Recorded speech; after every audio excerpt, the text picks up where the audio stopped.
नमस्कार दोस्तों, स्वागत है आपका मेरे इस YouTube चैनल पर। मैं हूं डॉक्टर R.B. धवन। नक्षत्र गणना के अनुसार मैं प्रेडिक्शन करता हूं और नक्षत्र गणना के अनुसार ही कंसल्टेशन भी देता हूं।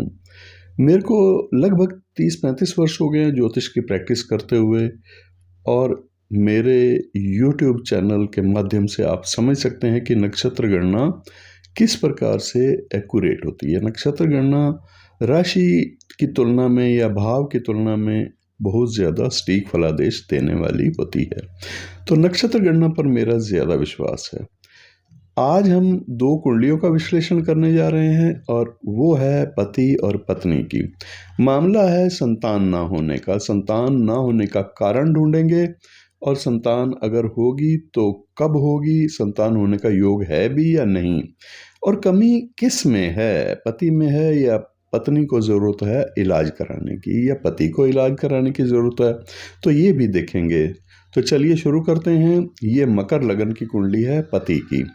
मकर लगन की कुंडली में बुध ग्रह की स्थिति लगन में है, 2nd हाउस में सूर्य और राहु है, 3rd हाउस में शुक्र जो कि उच्च राशि के हैं, और चौथे घर में गुरु की स्थिति है मेष राशि की, 12वें घर में मंगल और शनि हैं, और केतु की स्थिति 8वें घर में, चंद्रमा की स्थिति 6ठे घर में है। तो यहाँ पर इस लगन कुंडली की बात हो रही है, तो लगन कुंडली में हम पंचमेश को देखते हैं। पंचम स्थान क्योंकि संतान का स्थान है, पंचम स्थान का स्वामी शुक्र ग्रह है। यहाँ इस लगन कुंडली में देखने पर यह पता चलता है कि शुक्र ग्रह तो उच्च राशि का है, और शुक्र ग्रह उच्च राशि का होकर के 3rd हाउस में है। अब इसी कुंडली को हम D9 में अगर देखते हैं, नवांश कुंडली देखते हैं, तो वहां हमें पता चलता है कि यहाँ पंचम भाव का स्वामी शनि ग्रह है, और शनि ग्रह की स्थिति यहाँ पर 10th हाउस में राहु के साथ, मंगल के साथ और बुध के साथ। यानी ये सभी ग्रह जो हैं ये अशुभ प्रभाव वाले ग्रह हैं, उनके बीच में शनि ग्रह घिरे हुए हैं। शनि ग्रह 6ठे स्थान और 5वें स्थान दोनों के स्वामी हैं, तो यहाँ भी स्थिति इतनी स्पष्ट नहीं होती। अब कारक पर विचार करते हैं हम जन्म कुंडली में। लगन कुंडली में अगर कारक को देखते हैं तो कारक की स्थिति 4थे भाव में है। 4थे भाव में मेष राशि यानी अपने मित्र की राशि में है, और नवांश कुंडली में हम कारक गुरु को देखते हैं जो कि साधारण स्थिर कारक कहा गया है पराशर मत के अनुसार, और ये गुरु की स्थिति 9वें भाव में है, सप्तमेश होकर के और चतुर्थेश होकर के।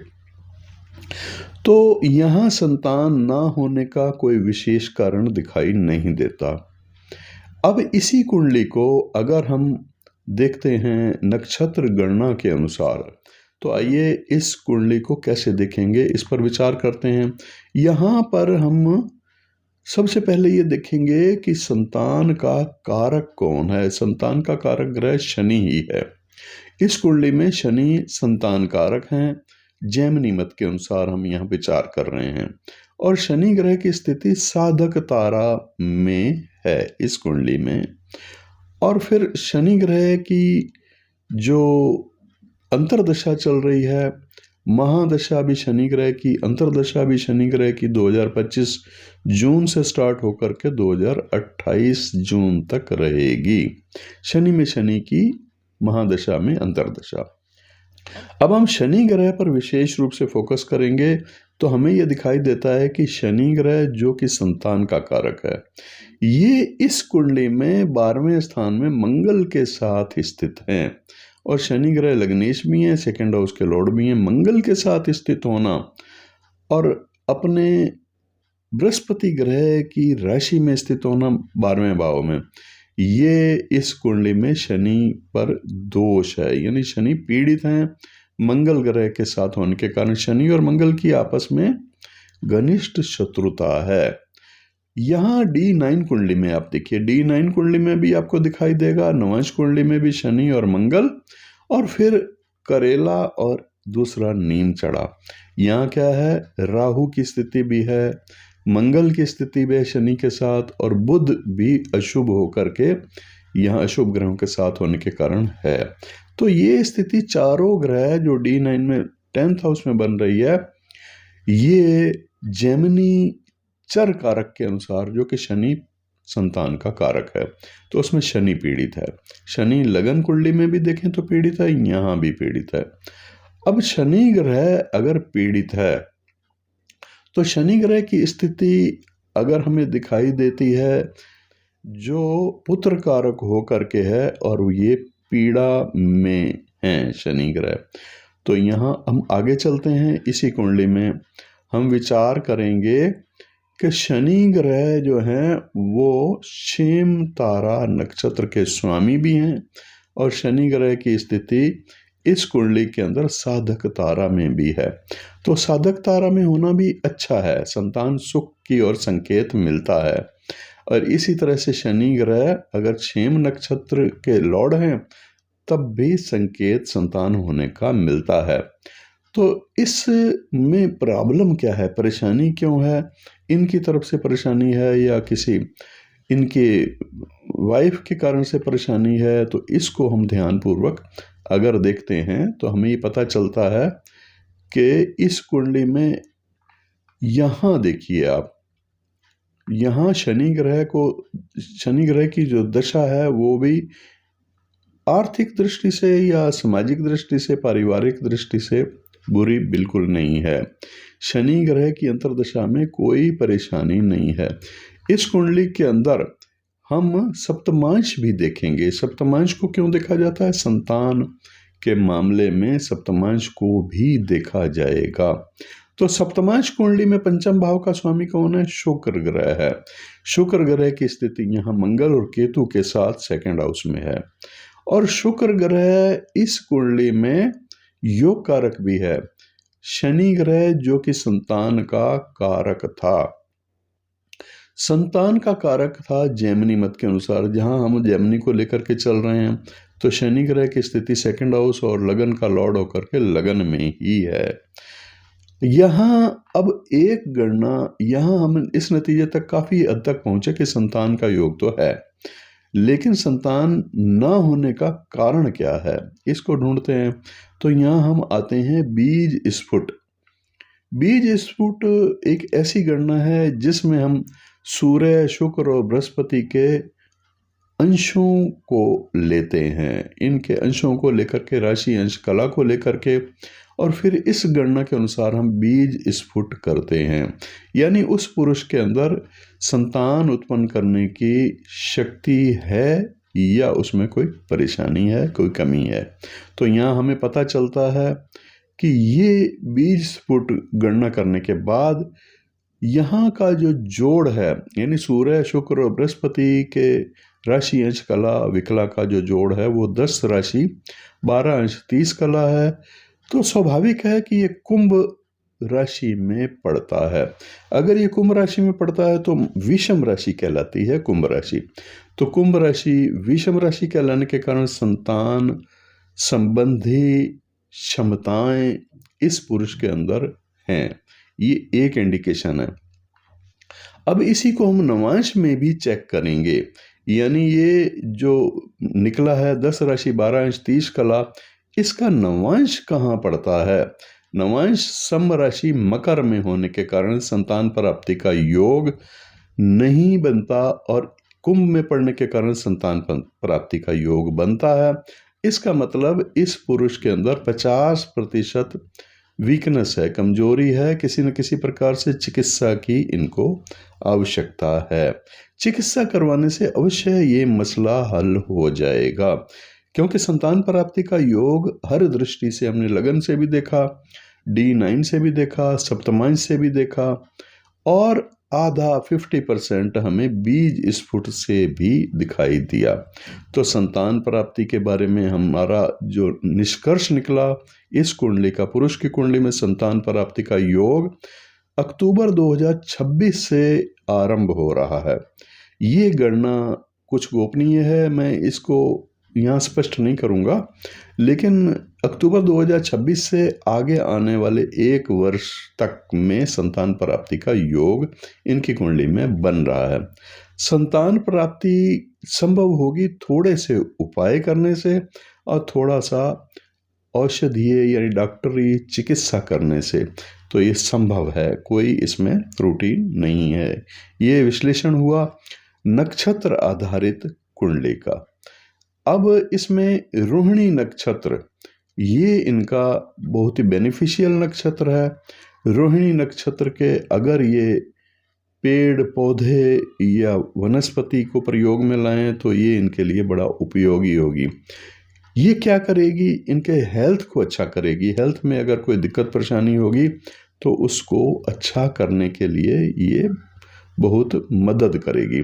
फिर इसके बाद हमने इनको सुझाव दिया है कि आप एक 10 मुख वाला नेपाली रुद्राक्ष अभिमंत्रित करवा के संतान गोपाल मंत्र से वो आप गले में धारण करें।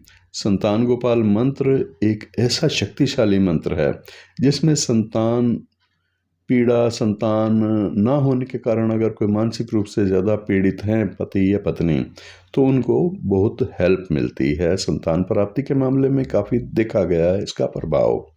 और 10 मुखी रुद्राक्ष में एक ऐसी अलौकिक शक्ति है, एक ऐसी एनर्जी है, एक ऐसी ऊर्जा है।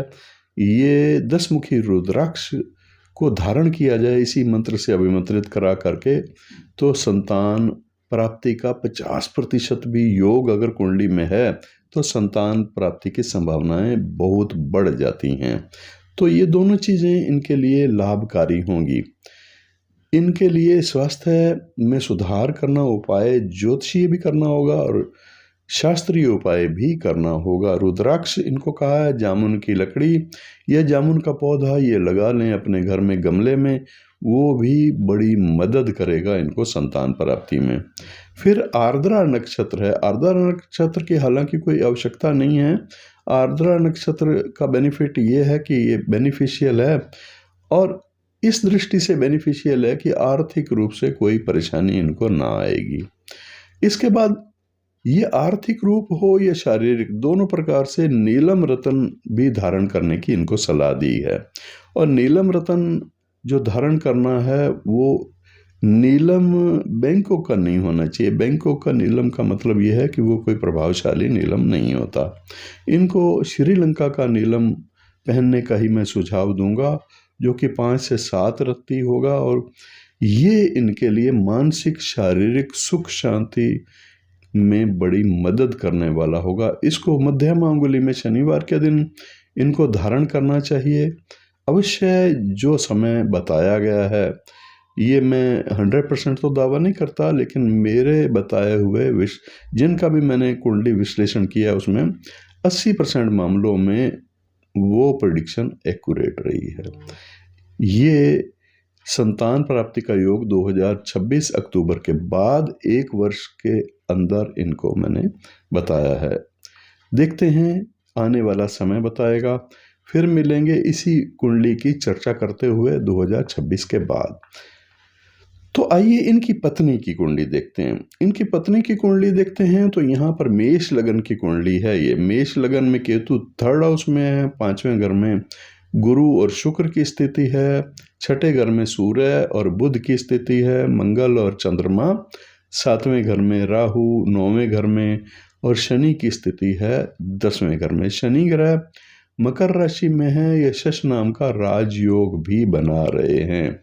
हालांकि यहाँ पर जो है मंगल और चंद्रमा ये 7वें भाव में, और दूसरी बात ये पंचम स्थान का स्वामी सूर्य है। इसकी स्थिति 6ठे स्थान में भी अच्छी नहीं मानी गई। 6ठे स्थान जो कि रोग का स्थान होता है। चलिए आगे हम बात करते हैं। इनके D9 कुंडली को देखते हैं। नवांश कुंडली में देखते हैं तो यहाँ पंचमेश की स्थिति क्या है। पंचमेश है इनका बृहस्पति। बृहस्पति ग्रह भी सूर्य के साथ सूर्य से पीड़ित, लेकिन 9वें भाव में होने के कारण कुछ विशेष पीड़ा नहीं होती गुरु को। बृहस्पति सूर्य का मित्र भी है और 9वां भाव भी उसको मदद कर रहा है। ये राशि कुंडली के हिसाब से है। अब हम इसी कुंडली में देखते हैं संतान का कारक ग्रह। जैमिनी मत के अनुसार तो संतान का कारक शुक्र ग्रह बनता है। शुक्र ग्रह की स्थिति शेम तारा नक्षत्र में है और नक्षत्र है मघा 3रा चरण।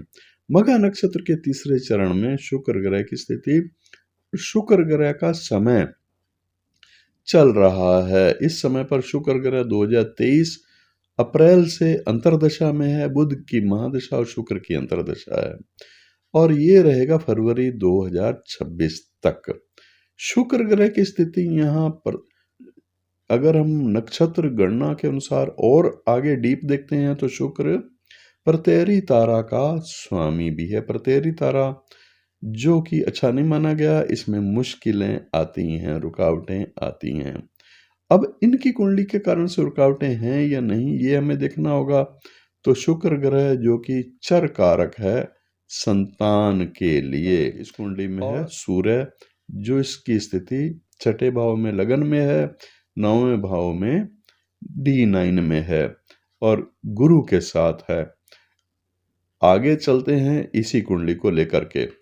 हम आगे बढ़े हैं तो इनकी, जैसे पुरुष की कुंडली में हम देखते हैं ना बीज स्फुट, तो स्त्री की कुंडली में हमें देखना होता है क्षेत्र स्फुट। क्षेत्र स्फुट की गणना देखिए, संतान का विचार करते समय जब हमने क्षेत्र स्फुट को देखा तो चंद्रमा और मंगल और बृहस्पति, इन तीन के योग देखना पड़ता है, तीनों को। संतान के मामले में स्त्री की कुंडली में हम क्षेत्र स्फुट को महत्व देते हैं। क्षेत्र स्फुट में चंद्रमा, मंगल और बृहस्पति, इन तीनों की गणना की जाती है। इन तीनों के राशि, अंश, कला और विकला को जोड़ करके जो इसका रिजल्ट निकलता है वो क्या है, वो पुरुष राशि में है या स्त्री राशि में है। यहाँ पर ये स्त्री राशि में है और महिला की कुंडली में स्त्री राशि में होना ही चाहिए, तभी उसके अंदर क्षेत्र स्फुट पॉजिटिव होता है, यानी अच्छा होता है और संतान की संभावना 100% होती है। इसी तरह से नवांश, इस राशि का जो 5 राशि 9 अंश और 47 कला बनता है, नवांश मीन का बनता है। तो मीन भी सम राशि में मीन राशि को माना गया है। तो यहाँ पर ये कन्या भी सम है और मीन भी सम है, तो इसका मतलब 100% ये कुंडली क्षेत्र स्फुट की गणना के अनुसार पॉजिटिव है। मतलब संतान प्राप्ति का योग इस कुंडली में 100% है। इसके पति की कुंडली में हमने देखा कि 50% बाधा है, लेकिन संतान का योग वहां भी है और यहाँ भी है। इसके लिए हम कुछ उपाय बताए हैं हमने। इनको बताया है एक 12 मुख वाला रुद्राक्ष। ये रुद्राक्षों का प्रभाव बहुत ही शानदार देखने को मिलता है। रुद्राक्ष जैसे इसके पति को धारण करने के लिए 10 मुखी बताया गया है, इसी तरह से ही पत्नी को 12 मुख वाला रुद्राक्ष, नेपाल का रुद्राक्ष ओरिजिनल होना चाहिए। और रुद्राक्ष मैं स्वयं भेजता हूँ सिद्ध करके, उसमें मंत्रों के द्वारा उसको प्रतिष्ठित करके इनको मैंने भेज दिया है। 10 मुखी रुद्राक्ष पति के लिए और 12 मुखी रुद्राक्ष पत्नी के लिए। अब ये गुरु का रतन भी पहनने के लिए इनको मैंने सुझाव दिया है, यानी बृहस्पति का रतन। जैसे पति की कुंडली में मैंने नीलम की सजेशन दी है कि नीलम पहनना चाहिए 5 से 7 रत्ती, तो इनको पुखराज धारण करने की सलाह दी गई है। पुखराज, पीले रंग का पुखराज और बैंकों का पुखराज को मैं पसंद नहीं करता, उसका कोई प्रभाव नहीं होता। आप भी थोड़ा सावधान रहें। बैंकों का रुद्राक्ष का असर, बैंकों के पुखराज का कोई प्रभाव नहीं होता। इसलिए आप पुखराज जब भी खरीदें या नीलम जब भी खरीदें तो श्रीलंका का नीलम और श्रीलंका का पुखराज ही ओरिजिनल और प्रभावशाली होते हैं। 12 मुखी रुद्राक्ष नेपाल का होना चाहिए। मंत्र से अभिमंत्रित करके ही आप इसको धारण करें, और अगर कहीं ना मिले तो कोई भी रुद्राक्ष हमारे संस्थान से आप मंगवा सकते हैं। इसके अलावा माणिक रतन भी इनको दान करना चाहिए। माणिक्य रतन दान से बहुत बड़ा लाभ होगा। हालांकि इनकी अपनी जन्म कुंडली में कोई नेगेटिव पॉइंट नहीं है संतान के मामले में, फिर भी इनको काफ़ी मदद करेगा ये, अगर ये दान करें। रूबी एक बार करें, उसके बाद ओपल रतन कृष्ण पक्ष के शुक्रवार दक्षिणा के साथ मंदिर में दान करें। एक शुक्र का रतन इनको दान करना है और एक सूर्य का रतन दान करना है। ओपल शुक्र ग्रह का रतन है, ये शुक्रवार के दिन दान करने के लिए कहा गया है। अर्जुन वृक्ष इनके लिए बड़ा लकी है। यानी हेल्थ से संबंधित मानसिक चिंताओं को दूर करने वाला अर्जुन वृक्ष की अगर ये लकड़ी पास में रखें, अर्जुन वृक्ष अगर आसपास है तो उसको स्पर्श करें प्रतिदिन, या जल चढ़ाएं अर्जुन वृक्ष को, नहीं तो एक पौधा गमले में भी लगवा सकते हैं, या इसकी लकड़ी लेकर के भी हमेशा अपने पास बेडरूम में रखें, जिससे कि इनको काफ़ी लाभ होगा। संतान प्राप्ति के मामले में मानसिक शांति और शारीरिक सुख स्वास्थ्य अच्छा रहेगा।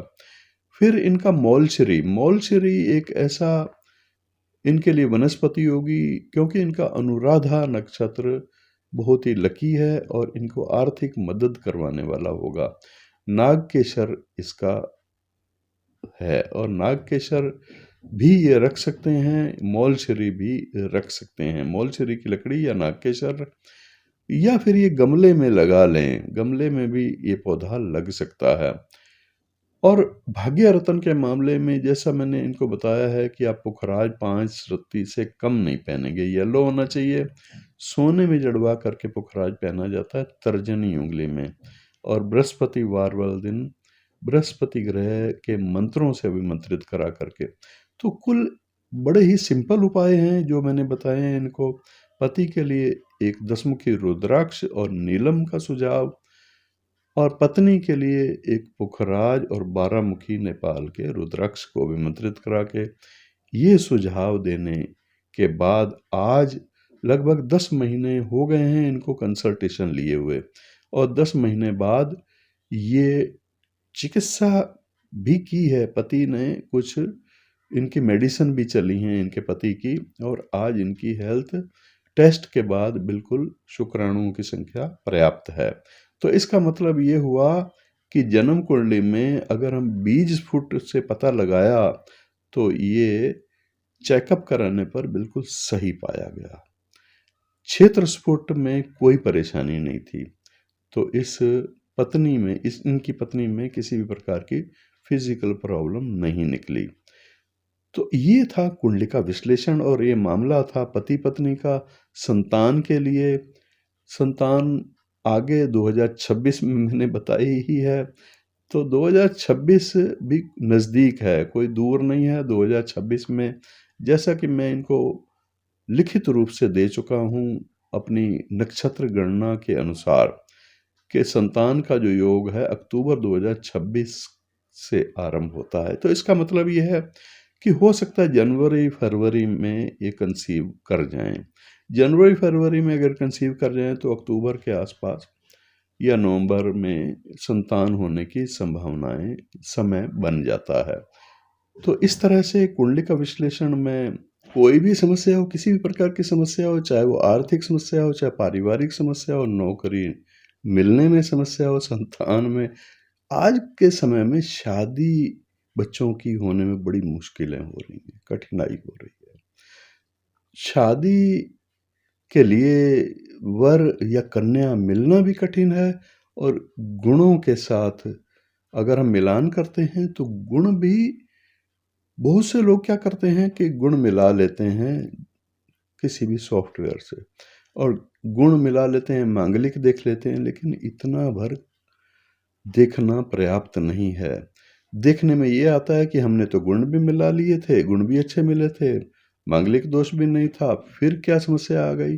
डिस्प्यूट हो रहे हैं, बहुत बड़ी संख्या में डिस्प्यूट हो रहे हैं। इसके 2-3 कारण मैंने इस पर रिसर्च काफ़ी किया है।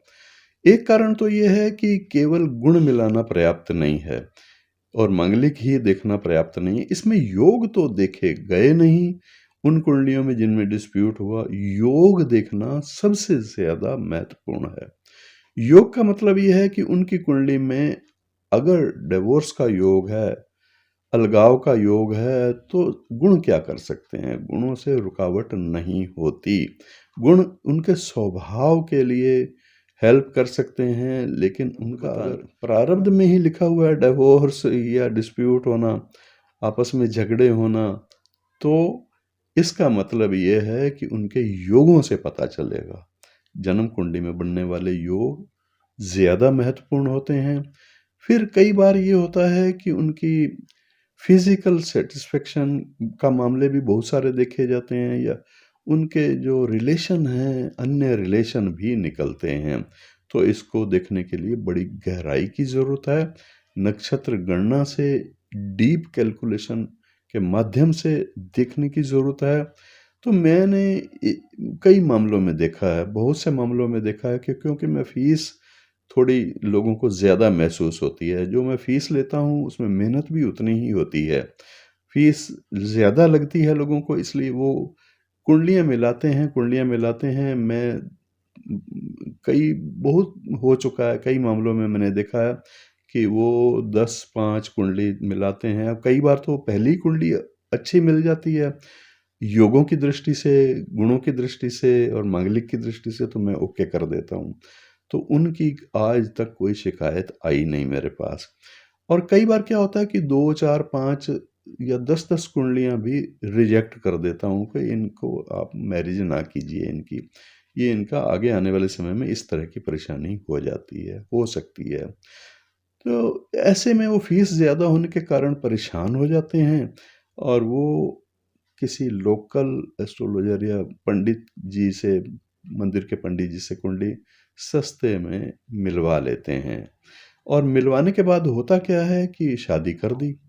अब शादी करने के बाद बहुत से मामले हैं, मैं गिन नहीं सकता कितने मामले में, क्योंकि 35 वर्ष हो गए मेरे को लगभग ज्योतिष की प्रैक्टिस करते हुए। और फिर वो काफ़ी समय के बाद जब उनका अलगाव हो जाता है या झगड़े होने लग जाते हैं तो फिर वो आते हैं। शर्म भी आ रही होती है बेचारों को और कहते हैं कि हम बहुत शर्मिंदा भी हैं। आपने तो मना कर दिया था, लेकिन उसके बाद भी हमने इस लड़की से मैरिज कर ली और आज ये परिणाम हमें दिखाई दे रहे हैं। तो इसका अब करें क्या? तो अब क्या कर सकते हैं? तो इस तरह की परेशानियां जो हैं बहुत ही जटिल उपायों से ठीक होती हैं। उनके उपाय आसान नहीं होते। उपाय बड़े उपाय कई बार बहुत ही कॉस्टली भी होते हैं, महंगे भी होते हैं, लेकिन उनके करे बिना काम चलता नहीं है। तो इससे बचने के लिए यही है कि आप जन्म कुंडली का मिलान ठीक ढंग से करें। और मैरिज का योग जब नहीं है तो उस नहीं है तो मैं मना कर देता हूँ कि अभी 2 साल तक इनके लिए, शादी के लिए वर या कन्या देखने का कोई फ़ायदा नहीं है, आपको मिलेगी नहीं, क्योंकि इसकी शादी का योग ही 2 साल के बाद है या जितना भी टाइम के बाद किसी के शादी का योग होता है। तो पहले कोई फल नहीं होगा। उससे पहले अगर आप कोशिश करते भी रहेंगे तो लड़की को लड़का और लड़के को लड़की पसंद कहाँ आने वाली है, क्योंकि अभी योग ही नहीं आया शादी का। तो इस तरह से कुंडली का विश्लेषण जो है नक्षत्र गणना के अनुसार करने से काफ़ी कुछ 80% या 90% बिल्कुल सटीक अंदाज़ा लग जाता है। आपको या आपके किसी मित्र को कुंडली दिखाने की आवश्यकता हो, कुंडली का विश्लेषण कराना हो, तो फीस बेशक थोड़ी सी ज़्यादा है मेरी, क्योंकि मेरे समय ज़्यादा लगता है, नक्षत्र गणना करनी होती है, लेकिन रिजल्ट आपको बहुत ही शानदार मैं दूंगा। आज का वीडियो यहीं तक था, फिर और विश्लेषण कुंडलियों के मैं आपके सामने रखता रहूंगा। अगर कुंडली का विश्लेषण करवाने की आवश्यकता महसूस हो आपको या आपके किसी मित्र को या परिजन को, तो दिए गए नंबरों पर आप अपॉइंटमेंट फिक्स कर सकते हैं, लेकिन फीस की पूछताछ ज़रूर साथ के साथ कर लेना। मिलेंगे फिर किसी दूसरी कुंडली का विश्लेषण करते हुए इसी चैनल पर। चैनल पर नए हैं तो सब्सक्राइब ज़रूर कर लीजिएगा और वीडियो अच्छा लगा तो आप शेयर कर दीजिएगा अपने मित्रों को और अपने साथियों को। नमस्कार।